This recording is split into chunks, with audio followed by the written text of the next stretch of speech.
Okay, not quite sure where we got to last time, but I'm getting on quite well. I've put all the transfers on. I say transfers. Decals to many people, of course, these days. Put a layer of satin varnish over it to get them to set properly. Use setter and softer to get them to adhere properly. Having done that, I put a layer of matte varnish over the lot just to seal it in. I did some weathering, subtle, so you might not be able to see it. There's a little bit around. These are fuel tanks in the wing and access points. So I'll put a bit of very fine, thin wash round those, a sepia I think it is, and underneath, where they get grubby from mechanics working on it. I should do more because I need to put exhaust in and so on. I've got the engine in. It's a decal showing that I don't really want to see. Can you turn it around? Oh, that one, yeah. Otherwise I'm going to have to try and blur it. Turn it around the other way perhaps and face. All right. That's it. The engine fits all right. Getting the engine cover panels on was complicated. The top and the bottom went on all right. The side ones were a bit of a struggle, and I used 2 rubber bands around here, cocktail sticks to get more pressure in, an extra clamp on top, and left it overnight. Having got it positioned right, just a bit of thin cement to hold it, and that's worked. So today I've got the undercarriage on, sitting on its wheels. You can really see how stalky it's beginning to look. And the tailplane I put on with the struts. And I've been taking off the masking from the canopy. You can see that probably on the sides. I'll carry on doing that while you watch.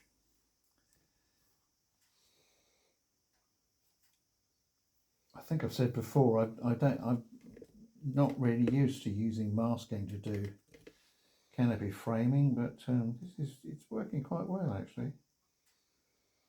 It gets a little bit mucky and needs cleaning up, but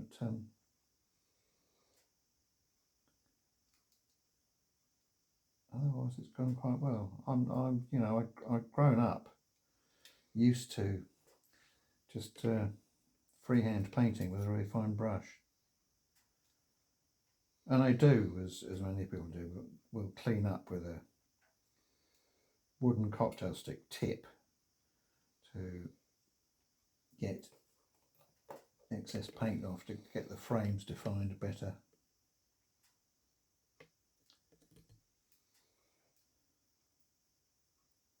I'm quite struck, as I often am with aeroplanes, that how stalky this thing is. Well, it's called a stall, of course, but it's sort of spindly and gangly. I suppose as a result of its very specialised nature, its short takeoff and landing.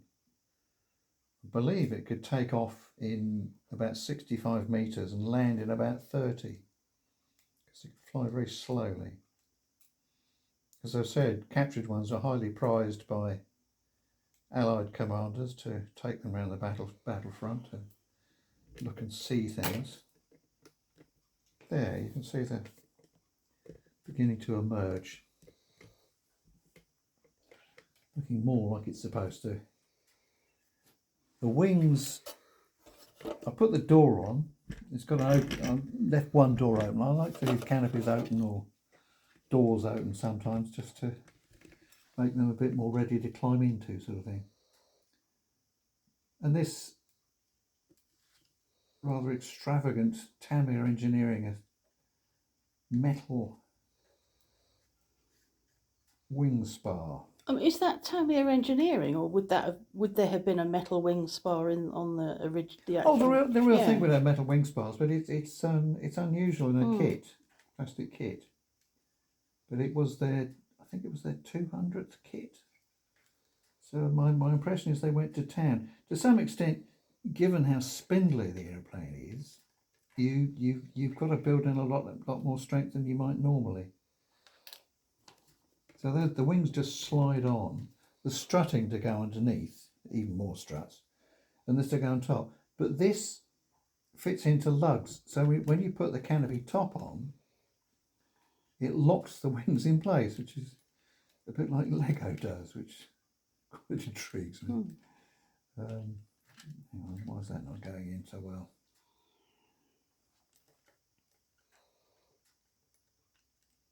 Yeah.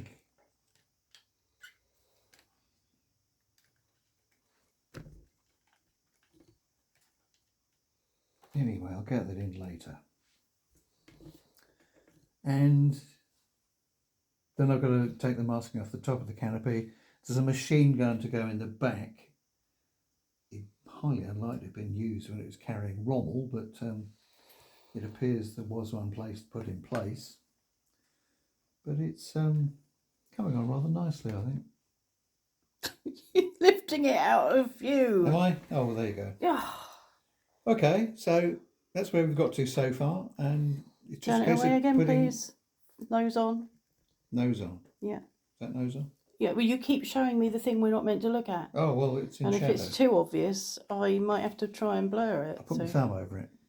Well, too late now. Is it? Yeah. And there's other bits and pieces to go on, like there's a landing light to go under the wings somewhere. And I put a little resin reflector lamp in it. The propeller to go on. More struttery.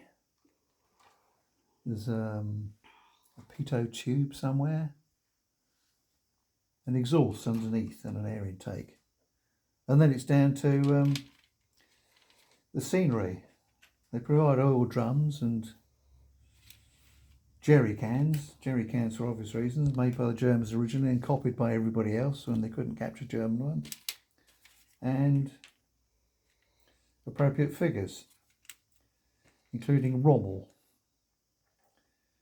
Figures are a bit vague, so I've used a pyrogravure to just enhance the detail a bit, which is like a hot needle, electrically heated, which just melts it slightly so you get lines more defined. Quite good for doing hair sometimes. And that's it. That's where I've got to so far. By next time, I think it will be finished. And it's just a question of what do I start next? Okay? Thank you very much for watching.